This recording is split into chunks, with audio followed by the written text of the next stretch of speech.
Do you hear that?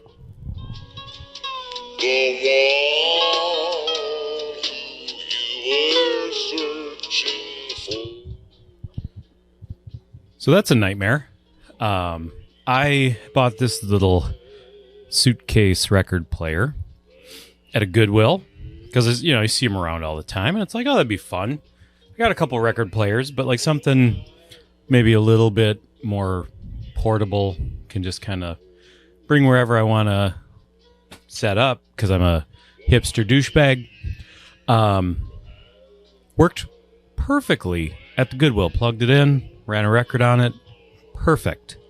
Brought it home, ran a record on it. Perfect. Turned it on today, set it up for the video. Said, oh, it'd be fun to have something playing in the background. And turns out that at some point over the last couple days where it was sitting down here, it has become possessed by a demon. So I'm going to have to probably call an exorcist and take care of that situation. Until then, I just have to listen to terrifying Nightmarescape versions of all my favorite albums. If you're curious, this is Hits, Hits, and More Hits with Hank Snow, which I've said it before, but damn, Hank, save a little pussy for the rest of us. This has to be the creepiest human being I've ever seen willing to have their photo taken. And this music ain't helping. This music is not helping. So picture that noise coming out of this guy. Horrifying. Hey, everybody. Welcome to today. I should show you something else real quick. Hold on. Hold the microphone. You can't hold the microphone.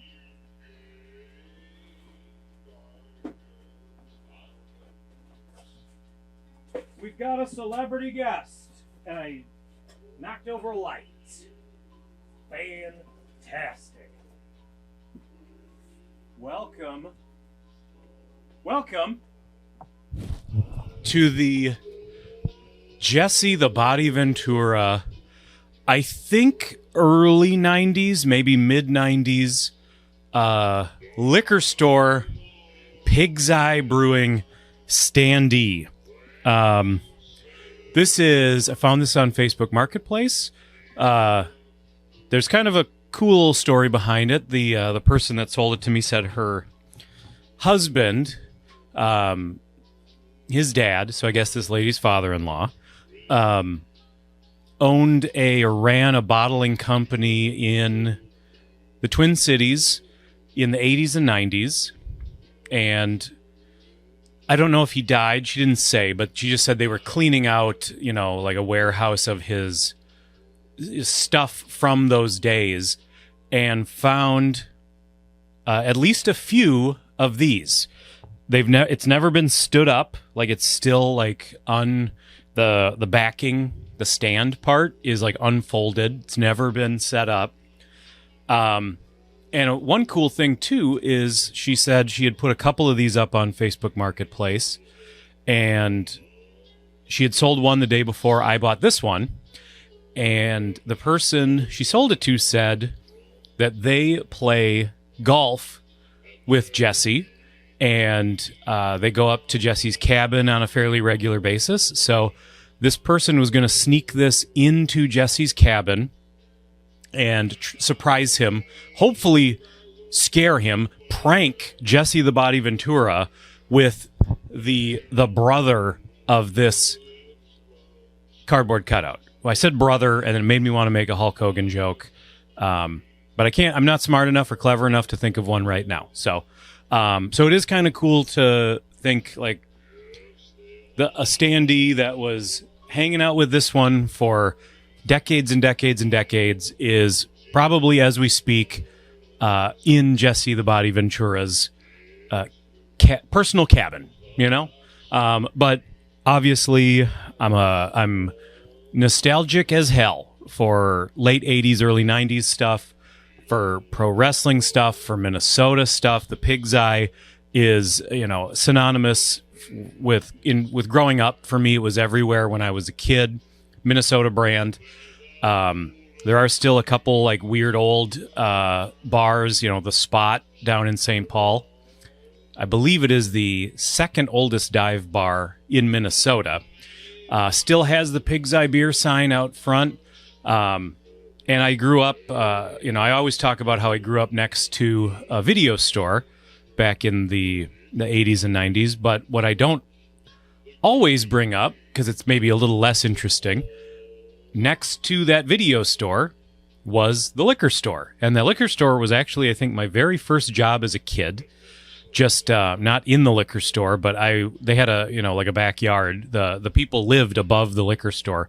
And as a youngster, I raked like pine needles out of their backyard for them one time.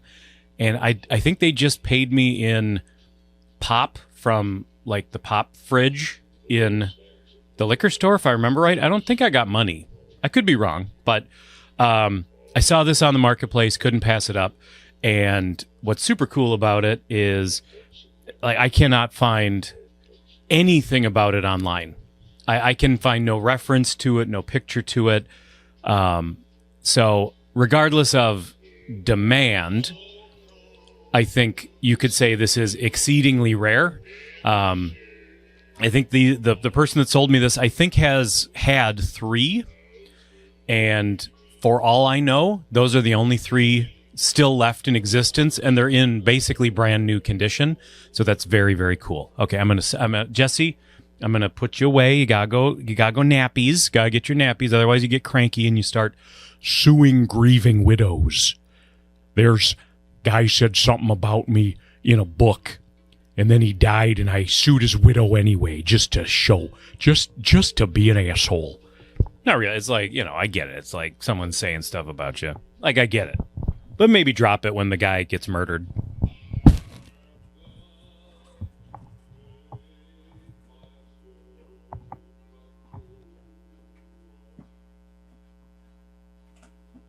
Anyway.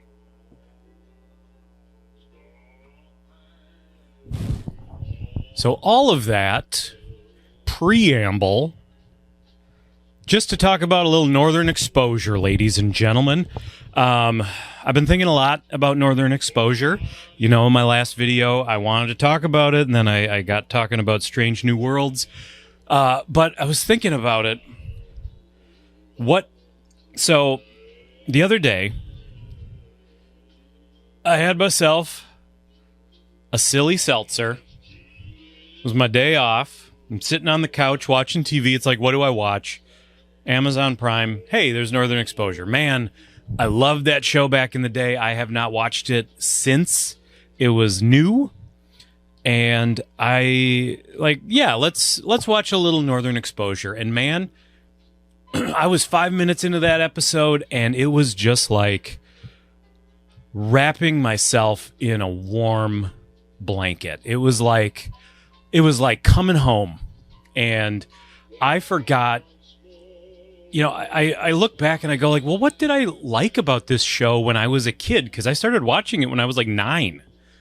What did I like about this when I was 9? And I think it is just that sense of community, that sense of like, here's a bunch of people that get along because they kind of got nobody else to get along with. And they band together, and there's a sense of,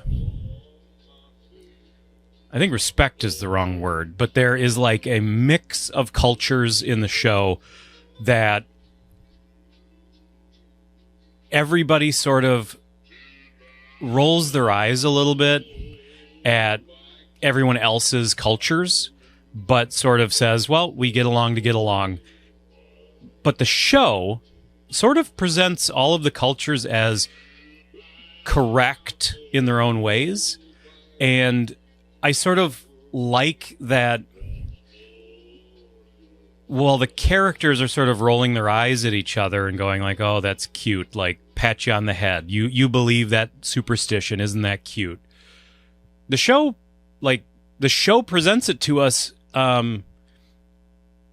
not as a joke, not as like not patting them on the heads and saying, "Oh, it's silly, you believe this." The show presents everybody's beliefs as true and correct, and that they all can exist together at the same time, even if the characters are sort of like, "Oh, that's," a lot of it has to do with the, with indigenous culture. And again, never punching down, never making fun. And in a lot of ways, it's more often the indigenous culture is sort of looking at white culture and going like, "Oh boy, you guys just do not get it." And it's like, "You're my neighbor. You're good. I like you a lot. But man, you just don't got it figured out." And there's sort of that quiet, sweet coyness to the characters. But I want to talk about one episode in particular, because I've been trying to figure out, like, how do I get into Northern Exposure? How do I start talking about it with you? Like, how do I explain it to you? And at first I was just trying to, like, I thought, like, I would describe the show in total, like, describe. I got to turn the Hank. It is literally listening to that. I don't know if the microphone was picking it up. This microphone's pretty, has a pretty tight sound radius. But hearing that in the background, it was literally like, this is what it must be like to be insane. And I was right on the edge of not being able to talk to you anymore. I was about to just curl up in the fetal position and poop myself and say, this is it. This is where I exist for all eternity. It might be a second. It might be 1,000 years. I'll never know, because I can just hear Nightmare Hank Snow in my ear going.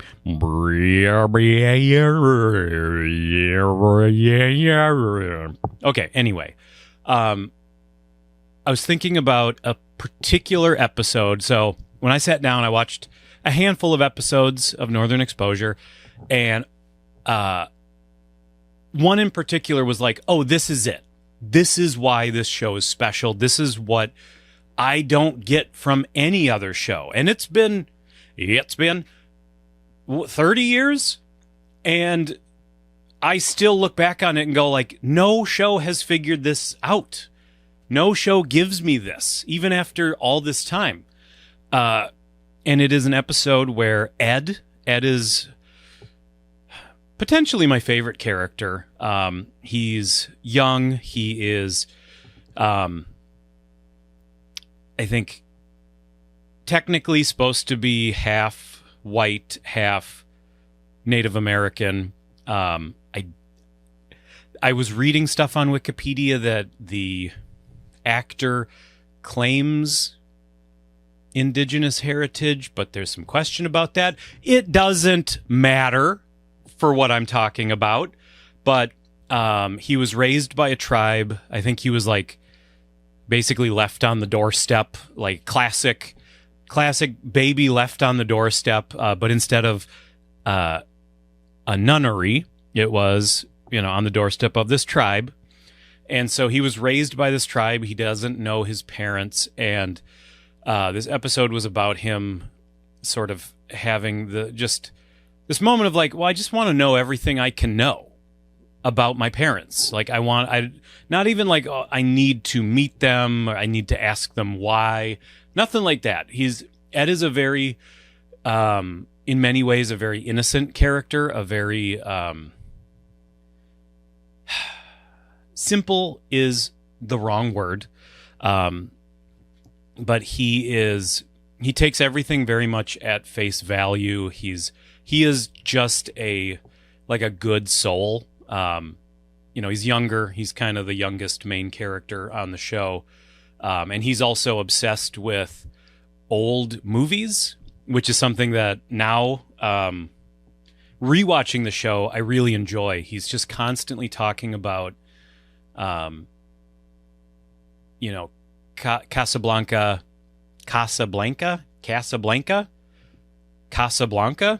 era movies and actors and sort of that golden age of Hollywood. And I'm sure making the show, they made him obsessed with old Hollywood as a way of like being able to more cheaply license some of the movies that he's watching on his TV and things like that. And just probably less issues with getting the rights to name drop certain things and whatever. But, he's obsessed with old Hollywood, not necessarily in a way where he's like, I want to make movies. It's not like he wants to always be a part of the entertainment industry. It's just he loves old Hollywood movies. So he's sort of always referencing them and always relating things going on in his life and things going on in the town and in everyone else's lives. He sort of relates. His brain speaks in old Hollywood, which is fun. But he's sort of having this moment of like, I just want to know everything there is to know about who my parents are. And a spirit appears to him, an old Native American spirit, and basically says like, I'm going to be your guide on this journey, like to help you get answers. And for one thing, I really love the way the show really sort of, it walks a fine line where from the white characters' perspectives, Ed might just be having a mental breakdown and is imagining this person that he's talking to. But then there are enough moments in the show that indigenous characters reference that they also see the spirit of the old chief. But you could play it off as like Marilyn, the quiet Dr. Fleischman's secretary. She's, when Ed leaves the doctor's office, she says, bye, Ed, bye, chief. And you could argue maybe she was humoring Ed, but maybe she did see him. And the show treats it respectfully without 100% tipping its hand. Like, is this real? Is this not real? But the show does a good job of setting up this sort of magic real surrealism, I guess. The show exists in a reality that I think you could say magic to some degree is real in the Northern Exposure world. And that's something I also really love about the show is it's a show where, Dr. Fleischman is sort of represents logic and science, and characters like Ed and Marilyn, they represent magic and mysticism. And the show does a really good job of allowing those two things to both be real, just as real as each other, and just as important as each other. And it presents both of them together, not as a fight where one of them needs to win. It presents them as things that can coexist in the same world. One does not negate the other. And you could obviously, the show is, like I said, there's a surrealist edge to the show. They have a lot of dream sequences where characters, like the actors, will dress up as other characters in dream sequences. There are a lot of surreal moments in the show where it pushes even farther, sort of past that spiritual surrealism or magic. And I love that a show can say science and magic can exist in the same world and can both be respected and can respect each other. I love that. And again, it's something you don't really see a whole lot. But the chief character is maybe one of the most charming, wonderful characters I've ever seen on a TV show. There's a great moment where the Spirit and Ed are watching TV. They're just watching a fireplace on Ed's little black and white TV. It's at night, Ed's about to go to bed, and he goes to turn it off, and the chief goes like, "Oh, no, leave it on. Like, leave it on. I like it. It helps me sleep."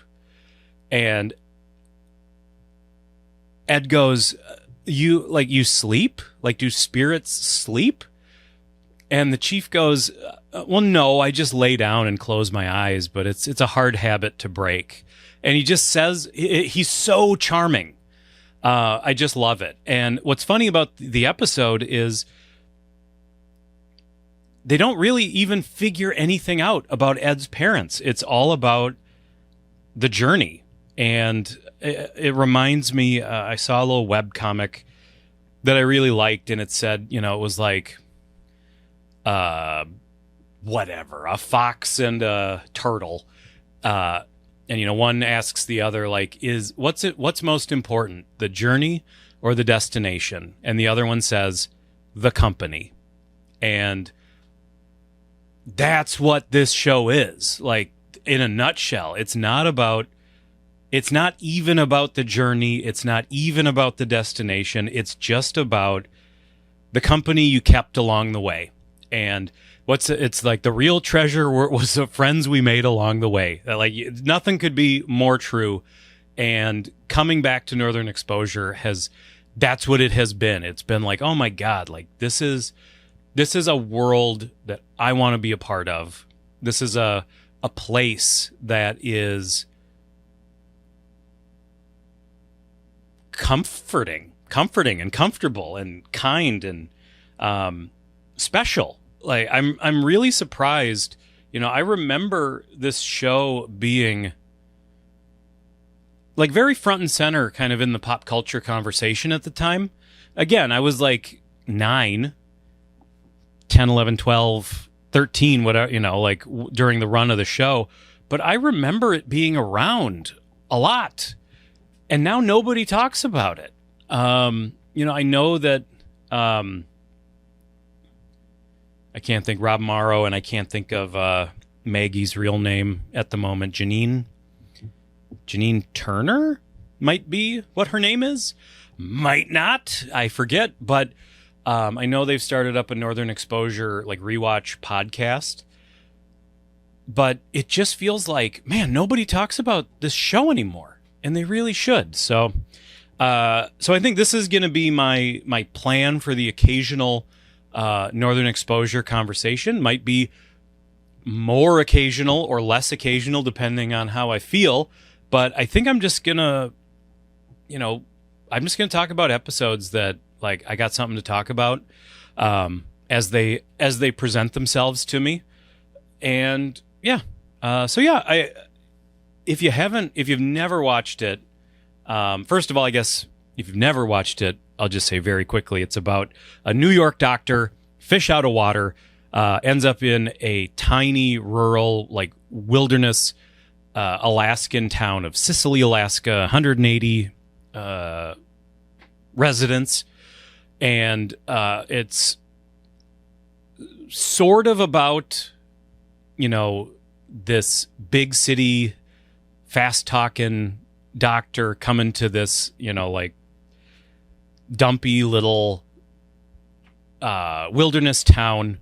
But I will say, you watch the show so quickly because you think oh, well, the show is going to want you to view the town through Dr. Fleischman's eyes.